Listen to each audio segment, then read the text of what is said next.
Carl, obviously a quick turnaround for you, as has been the case quite a lot in recent weeks with the schedule you've got going on. Obviously Saturday, Tuesday again, a couple of away trips, quite a long away trip to Eastleigh for the Tuesday midweek one. But I mean, just quickly looking back to Saturday, obviously we mentioned building a bit of momentum on that front with another positive result, of course. So I imagine that helps when you've got quite a long trip, that lads are in good spirits anyway.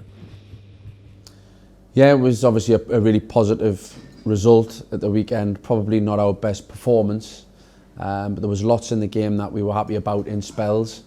But you know, I think we agreed that the game was fairly scrappy overall. But it was a strange one really, because we felt like we were in control, we were dominant, without being our most fluid or at our cleanest in terms of ball possession and sustained periods of possession.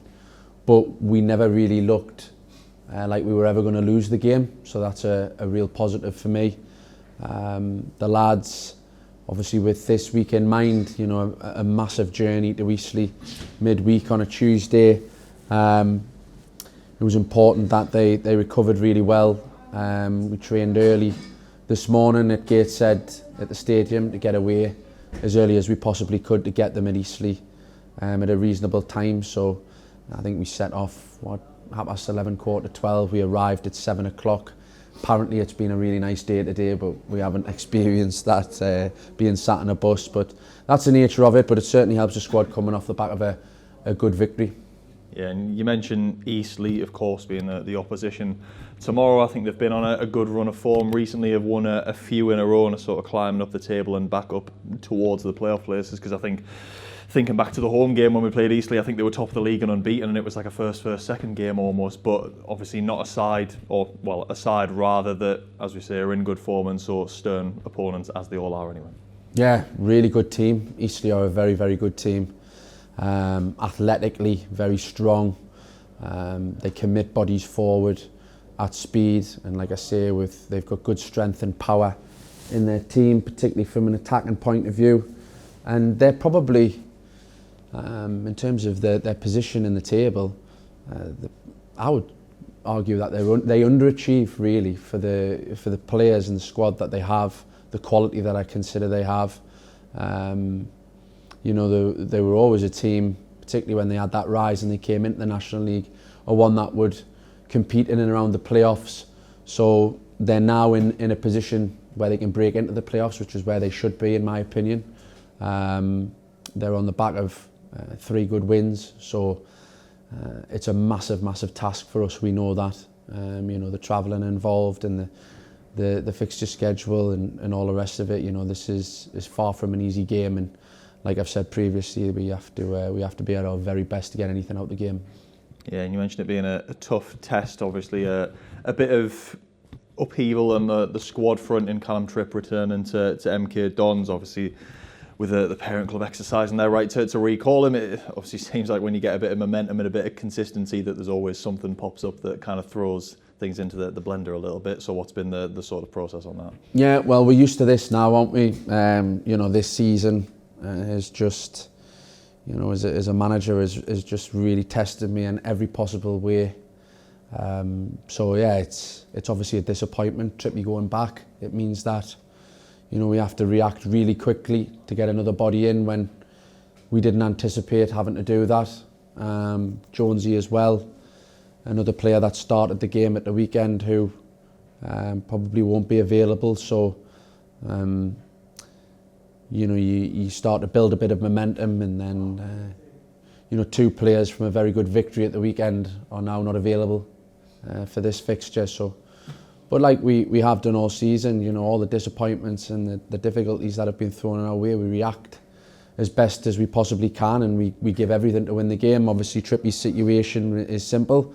MK Dons, you know, want to recall him. It's frustrating because, you know, they had Trippy there for a considerable period of time under the current manager, who chose not to use him.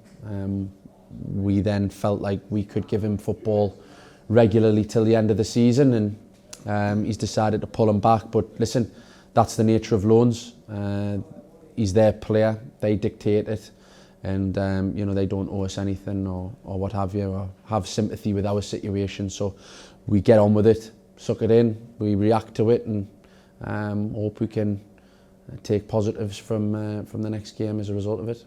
And you mentioned reacting to Trippie's recall, of course, and incoming in his place in Ryan Bartley, who's most recently been at Derby, had a couple of loan spells in the National North this season, fairly recently been at Hereford, who are up and around the playoff positions and have been doing quite well this season. I think you won Player of the Month for them in October as well. So, I mean, you mentioned it being a quick process in getting him in. So how has that kind of come around, and how has that process gone, really? Yeah, very, very quickly. I got a phone call around about 3 o'clock yesterday regarding Trippie being recalled, and it was with immediate effect. And then I think we had agreed the deal with Ryan and Derby this morning.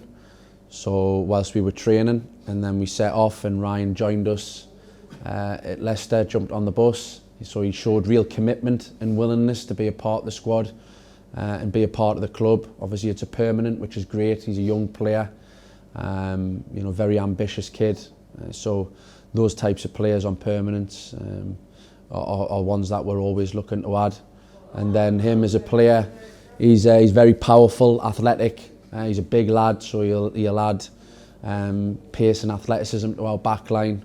But then he's also got the experience of playing a certain way, you know, comfortable in the build-up phase. And I think the biggest thing, or the biggest nod that he got, was from Radders. We picked Radders' brain, obviously, at Derby with him, who can be quite harsh with his critique on players, but he, you know, he's really positive about Ryan, and what we've found out about him as a person has been reflected since meeting him. You know, he's a great human, and he's fitted in with the group very nicely.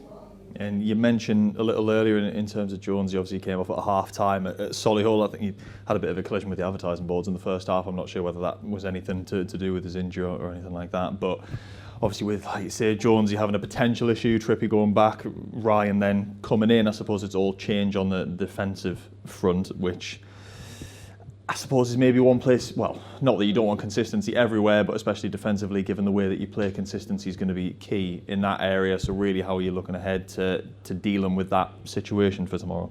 Yeah, it's not easy, you know, dealing with turnover of players constantly, you know, not just players that are existing in the squad. You know, it's difficult enough when you haven't got continuity with players playing regularly week in, week out.